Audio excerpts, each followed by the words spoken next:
saber cómo la psicología, primero que nada, qué es, por qué usamos diferentes modelos y cómo se relacionan con nuestros actores de interés, que son el profesor, el alumno y el contexto familiar. Faltaría el contexto administrativo, pero eso quiero darlo un poquito más adelante. ¿Vale? ¿Qué dije que era la psicología? Es una ciencia. Y como ciencia tiene que tener un objeto de estudio. En psicología, si hablan cualquier libro de psicología, siempre el objeto de estudio es la conducta o la mente. Pero tengo un pequeño problema para mi materia. Si yo hablara de la mente, me voy a perder mucho de los objetivos de carácter educativo. Por eso es que en esta ocasión solamente me voy a referir al estudio de la conducta. Ahora, ustedes escucharon que en mi presentación no hablé de las personas, no hablé de los niños, no hablé de los seres humanos. Dije organismo. ¿Qué es un organismo? Un organismo es un ente vivo. Nace, crece, se desarrolla, se reproduce y fallece.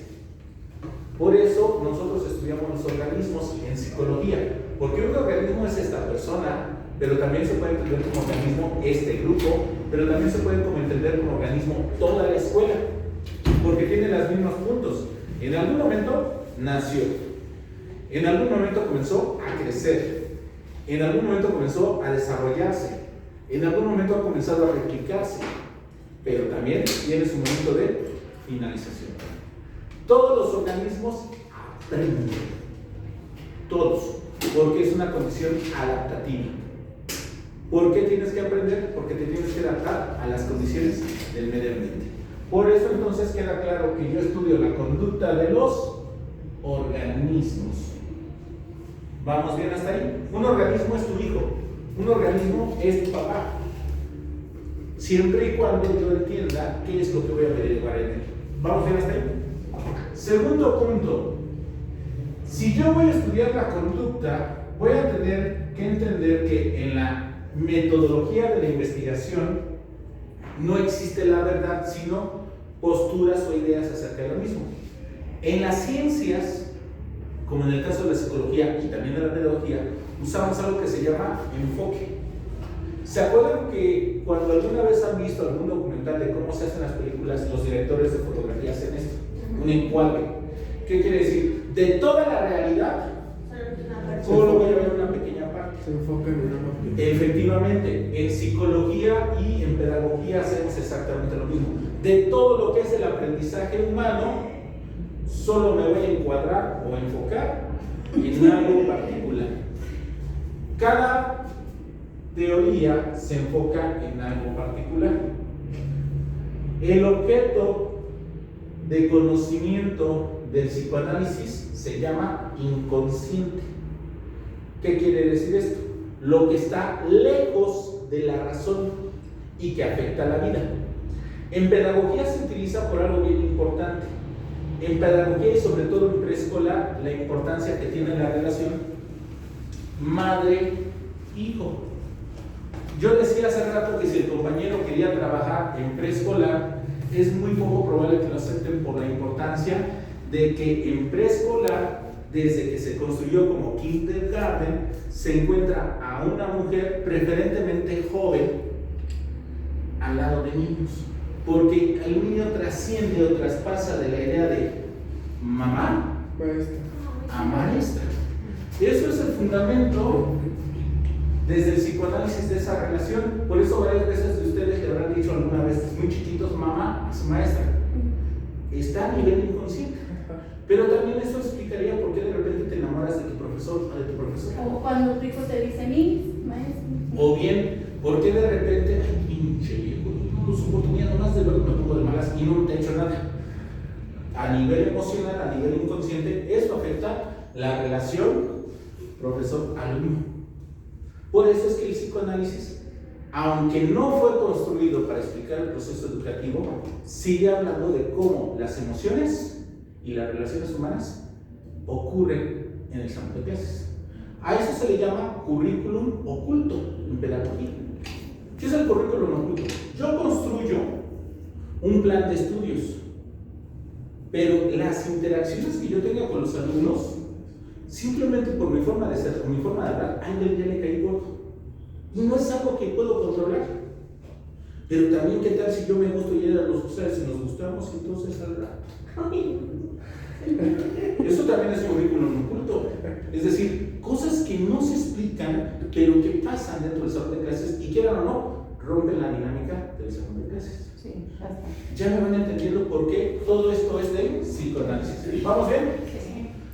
Conductismo. El conductismo, como su nombre lo indica, estudia la conducta, pero observable. ¿Qué quiere decir? Conducta que yo pueda ver. ¿Cuántas veces dijiste que yo había usado las manos para señalar un concepto? 8. ¿Ok? Ella estuvo registrando. Esa es la conducta observable. Voy a hacer un examen de matemáticas, 10 ejercicios. Me resuelve, califico 8 ejercicios. Conducta observable. Quiero que le califique yo por actividades artísticas que hizo ping-pong. Conducta observable. No estoy diciendo que está a falta de error, simplemente que mi criterio es objetivo. Objetivo quiere decir, lo puedo ver, medir, verificar. ¿Ustedes me pueden ver? Sí. ¿Pueden ver cuántas veces muevo las manos? Sí. Cada una tuvo una medición diferente porque cada uno tuvo un criterio diferente. Pero finalmente lo midieron. Y por lo tanto puedo verificar si sí o si no. Me graban y vemos cuántas veces en realidad moví las manos. Ese aprendizaje ya está ahora sí fuera de los sistemas actuales de educación. Pero cuando algo se desbloquea, por ejemplo, niños con síndrome de Down, niños con TDAH, niños con discapacidad intelectual, el conductismo es lo que lo saca. Porque como lo dice, no voy a trabajar lo que creo que está mal, voy a trabajar lo que el niño sabe hacer. Es que ese es el detalle. ¿Quién decide que lo necesita? Tú que eres la autoridad educativa. Pero en realidad, como eres científico, como eres pedagogo, vas a usar el concepto que yo dije hace rato llamado desarrollo, como tu guía. ¿Vamos bien hasta ahí? O sea, no tengo que guiar una que la haga. Más bien, Pues, vas a ver lo que el ellos niño son sabe hacer. especiales y a lo mejor no necesitan lo mismo que los demás. Cada niño sabe hacer algo, pero para que pase de grado escolar, todos tienen que tener nivel de competencia de eso que saben hacer. Ejemplo, solo van a pasar los niños que ya saben contar del 1 al 100. Tú me acabas de decir, cada niño es diferente, palomita. Pero todos los niños al finalizar el curso deben de qué? Del 1 al 100. Al menos que algunos sí tuvieran un destacado desarrollo intelectual y es en 2 patadas, lo aprendió porque es superdotado. Entonces ese niño ya lo sacó porque es otra característica. Y tengo al niño con hidrocefalia, que este niño con hidrocefalia, la afectación sobre los lóbulos frontales y sobre el área del lenguaje es tal que a lo mejor llegar a 10 es su grado en este momento. Pero ya acaba de ser una excepción en los 2 casos. Pero la mayoría del grupo haría que del 1 al 100. Eso es lo que hago y lo que uso, ¿en dónde? En el conductismo. Voy a usar mucho de eso porque les voy a hablar mucho de la economía de fichas, de manejo de los grupos, de la forma de control, porque es una forma muy buena de empezar. Después voy a enseñarles un poquito de Piaget, que está hasta acá, y de Vygotsky, porque si yo todo el tiempo los voy controlando, ¿qué pasa? Se van a hartar de mí. ¿Correcto? Además, su nivel de desarrollo es diferente. Es por eso entonces que voy entendiendo. Después del conductismo viene algo que se llamó la tercera fuerza. Ni estamos enfermos, como lo dijo Freud. Para Freud todos los seres humanos son neuróticos. ¿Sale? Y si no son neuróticos, son perversos. Y si no son perversos, se me fue el nombre del tercer problema de personalidad primaria. O sea, para Freud no hay un ser humano sano. Simplemente existen los enfermos, los que tienen neurosis. Las personas que tienen psicosis se van de realidad y las personas que son perversas. Eso sí no sería. ¿Cómo la película de Fragmentado? ¿De qué? ¿De Fragmentado? Fragmentado es un problema de trastorno neurológico referente a la personalidad. Aquí básicamente es una idea. Les voy a tener unas películas que las voy a pasar si me abren el grupo de Telegram porque pesa 1 giga.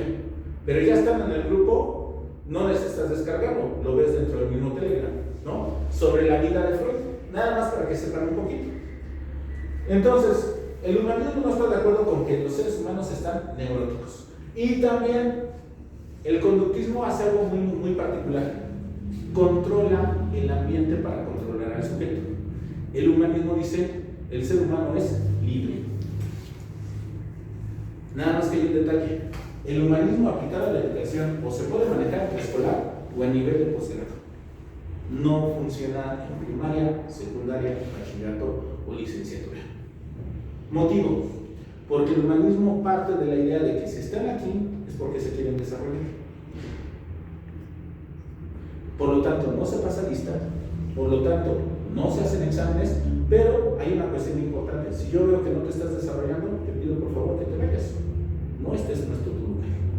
Y en el caso de niños en preescolar, hago que el niño busque lo que a él le interesa.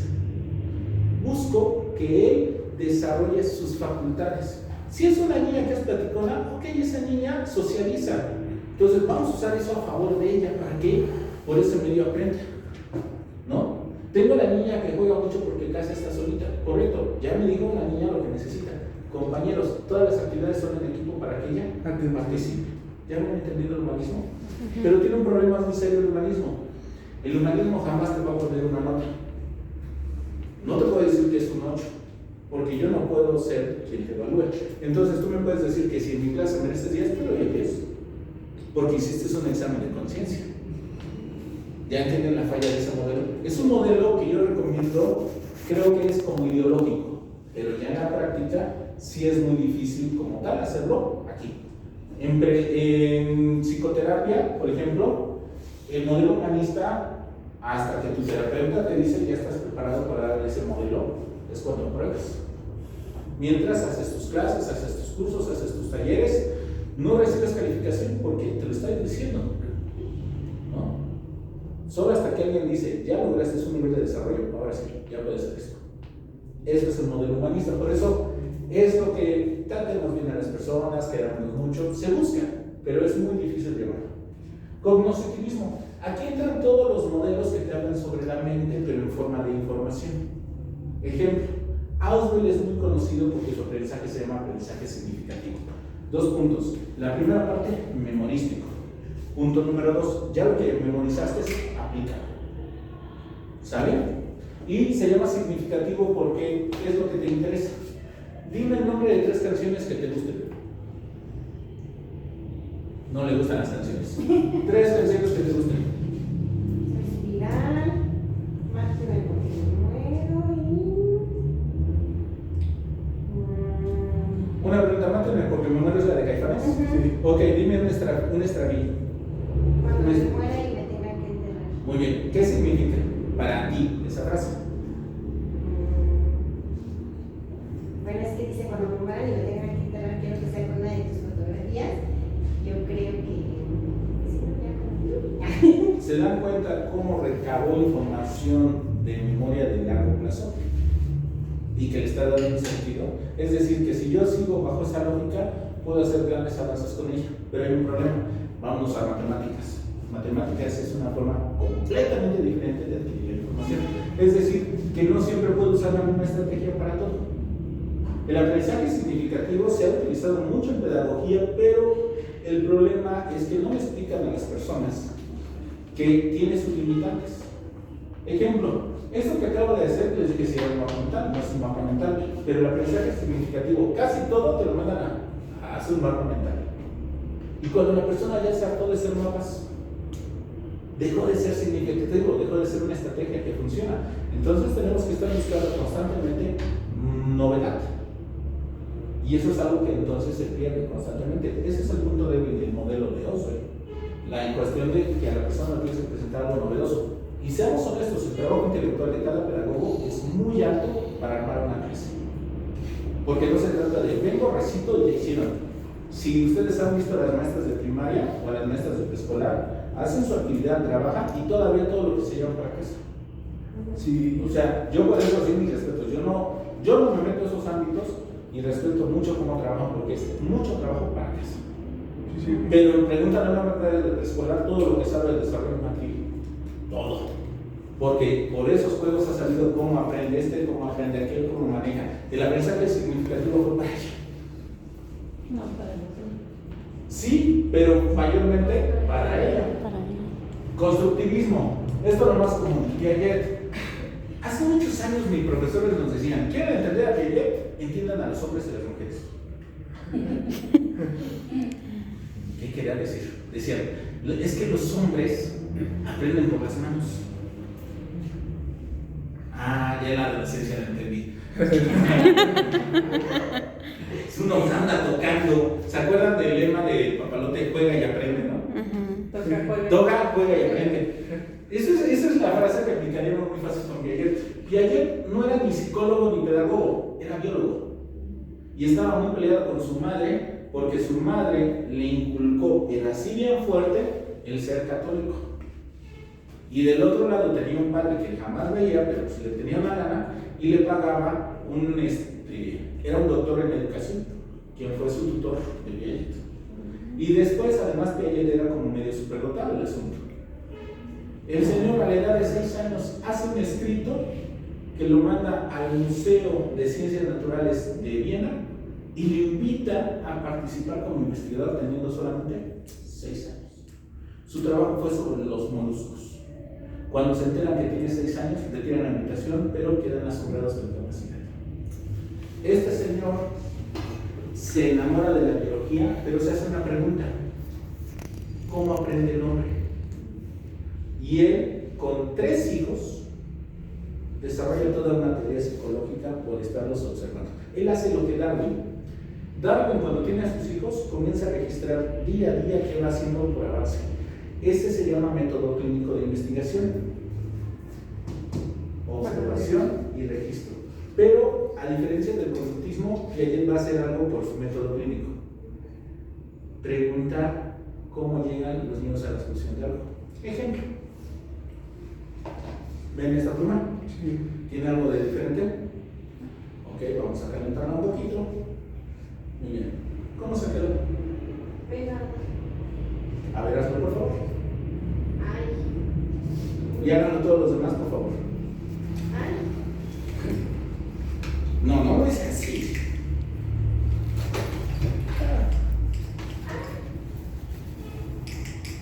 A ver. Ahí está. Ah, no, yo sí lo tenía. A ver. No tenía. No, Ahí no va, tenía. ahí va. Ah, caliento. Ahí está. Arriba, abajo. Es más, ¿quieren ver? Abro los dedos. Ahí Abro los dedos, ahí está. No está pegado con nada. Háganlo, por favor.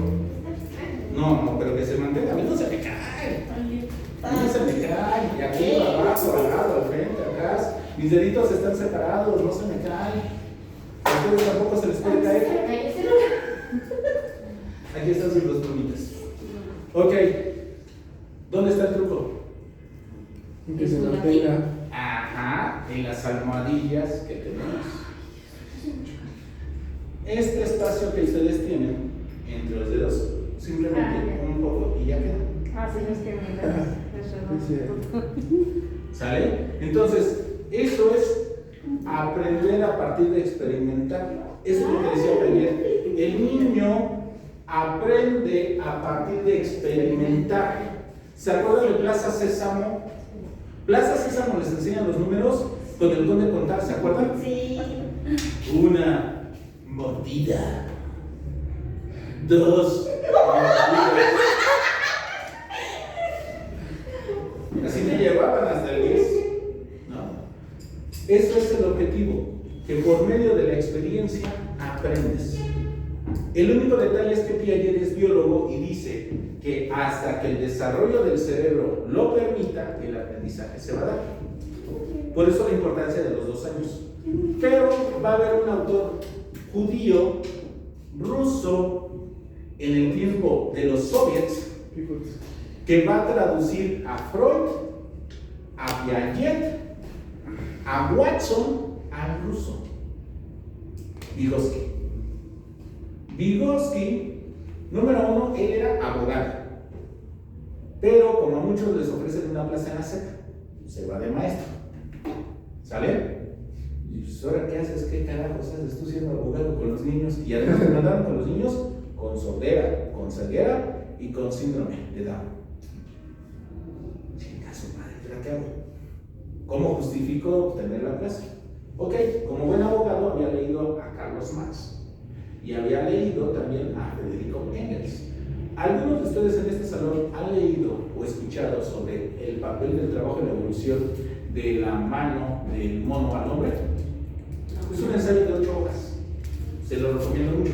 Básicamente dice, las abejas y las arañas ya tienen genéticamente predeterminado siempre cómo va a ser el colmenar o la telaraña. El hombre no.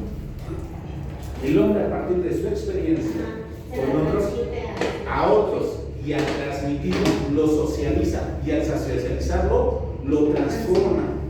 Eso es Vygotsky. Vygotsky en muchos de sus trabajos lo logró hacer gracias a poner a jugar a los niños y darse cuenta que los niños que tenían un poquito de mayor habilidades le enseñaban a los que no. ¿Qué es lo mismo que pasa en nuestros salones de clases? El que ves avanzado, a ver ustedes dos juntos y tú te pones a dirigir a los demás. Socializamos el conocimiento. Eso rompe el paradigma de Piaget. Han de saber que a pesar de que Vygotsky murió muchos años antes de que Piaget leyera sus trabajos, sí logró determinar que muchos de los conceptos de Piaget eran equívocos, porque Piaget solamente tenía un nivel de conocimiento en un momento de lo que él estaba observando. Piaget no había tomado en cuenta la importancia de la sociedad en el desarrollo psicológico. Cuando años más adelante un autor llamado Luria, que fue alumno de Vygotsky, le enseña los trabajos, concuerda varias cosas con Vygotsky. Distancia entre ellos, 30 años. Por eso a Vygotsky se le dice que es el Mozart de la educación o de la psicología. Él murió muy joven, muere a los 29 años, de una neumonía, que nos fue en una gripa. Pero logró, gracias a sus estudios de Derecho, y gracias a su conocimiento de pedagogía, y gracias a sus tradiciones, generar modelos que nos permiten entender eso. A esos dos modelos actualmente se les llama constructivismo, porque enfatizan mucho en que el niño debe de transformar y construir su conocimiento. Entonces, a diferencia del conductismo, aquí los niños son agentes activos constructores del conocimiento. Entonces, ¿qué me está faltando en mi diagramita? Eso lo voy a ver la próxima clase, pero por favor no me lo olviden decir. ¿Cómo se ve al alumno en cada modelo? ¿No? ¿Cómo lo ven en Vygotsky? Al alumno lo ven como un ente activo, ¿no? Él crea su conocimiento. ¿Cómo lo ven en el modelo de Asbel? También es un ente activo, pero depende mucho del tipo de información que le das. Entonces es un procesador. ¿Cómo lo ven en Carl Rogers? Todo el amor del mundo, la libertad como elemento principal del aprendizaje.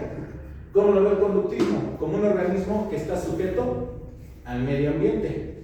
¿Y cómo lo ve Freud? Como un ser con conflictos. Y eso es lo que van a aprender como pedagogos. Por eso se hace mucho énfasis en estos autores. Porque hacer a alguien activo para aprender va a hacer que él busque lo que quiere. El ejemplo más común, y no me dejan mentir, le doy a mi sobrina de 2 años el celular. Pinche escuincla, ¿cómo le hace? Pero ya botó la contraseña y ya pudo entrar. Tantas veces me he visto cómo pongo, quito una aplicación que sabe a qué notificación entrar, busca el huevito y lo pone. Y al rato la vez que está jugando. Puro aprendizaje, ¿por qué? Por observación. Ese aprendizaje por observación se aprende o se explica desde el conductismo, pero también se puede explicar desde el constructivismo. Y también se puede explicar desde el cognitivismo. Es decir, es la misma conducta, pero mucho va a depender de tu propio modelo teórico. Y entonces, si hablo del alumno, también tengo que hablar de quién, del profesor. Porque el profesor es la guía. En algunos casos, como Vygotsky, soy la guía, pero en otros, como Piaget, soy el facilitador, pero en otros, como Skinner, voy a ser el ingeniero de la conducta. Cada modelo me implica un papel diferente. Un ingeniero de la conducta, como tal lo dice, diseña ambientes de aprendizaje. Entonces, primer punto para la próxima clase, todos con playera blanca y pantalón oscuro. ¿Se dan cuenta cómo empiezo a diseñar? Segundo, la siguiente regla. Después de las 4 por 10, ya nadie entra. Aseguro así entonces la asistencia y la puntualidad. ¿Qué estoy haciendo? Estoy empezando a controlar el medio ambiente que es usado. Van entendiendo cómo nosotros en realidad en la escuela ya hemos usado esto, pero no nos lo habían explicado así. ¿Vamos bien hasta ahí? Sí. Ok. ¿Y qué pasa con esas teorías? ¿Necesitan qué? Una aplicación. ¿Dónde van a ser útiles? No todo sirve para todo, bien lo dijo Mafalda. ¿Sale? Mafalda dijo que no todo sirve para todo y es correcto. Los modelos en psicología educativa tienen que ver mucho con el momento histórico que se vive. Para eso entonces tengo lo siguiente. Los modelos en psicología educativa que en este momento más se utilizan son los constructivistas. Pero yo quiero que ustedes aprendan bien, entonces quiero entrenar desde el conductismo. Gustaría o trataría que mi clase parezca más humanismo. Voy a hacerlos constantemente pensar. Pero su proyecto realmente se trata de lo que ustedes lograron aprender. O sea, todo por 100 pesos. ¿Por qué no me meto con esto? Pues la terapia la cobro a 500. Ok. Entonces, ustedes no van a ser clínicos, ustedes no van a ser sociales ni las otras áreas de la psicología. Nos interesa el área de la educación o aplicada. Ustedes y nosotros vivimos muy apegados. Pero, ¿qué hace un psicólogo que hace diferencia a un pedagogo? El psicólogo va a estudiar, va a analizar y va a tratar de manejar y transformar la conducta del docente, alumno y en la red de apoyo del alumno, que son papás, tíos o abuelos. Y dos, no es igual un psicólogo educativo que un psicólogo escolar. El psicólogo educativo sí trabaja con los alumnos, sí trabaja con el profesor, pero su punto de trabajo fuerte es el administrativo. O son coordinadores, o son directivos, o son gente que enlaza a alumno, profesor y padres de familia, alumno, profesor y institución superior. Su función es más administrativa. Él analiza junto con los pedagogos los planes de estudio. No los diseña porque para eso ustedes están. Los pedagogos diseñan los planes de estudio. Nosotros vemos la viabilidad del comportamiento o del desarrollo psicológico para ese plan de estudios. El psicólogo escolar, que es a lo que yo me parezco más en educación especial, me trae específicamente a un alumno con un problema específico. Mi función es determinar. Ese es un psicólogo escolar. Actuar directamente sobre el alumno o sobre el plan de estudios para modificarlo y que él pueda verse favorecido. ¿Cómo vamos hasta ahí? Bien, ahora sí pueden detener la grabación. ¿Cuánto nos aventamos?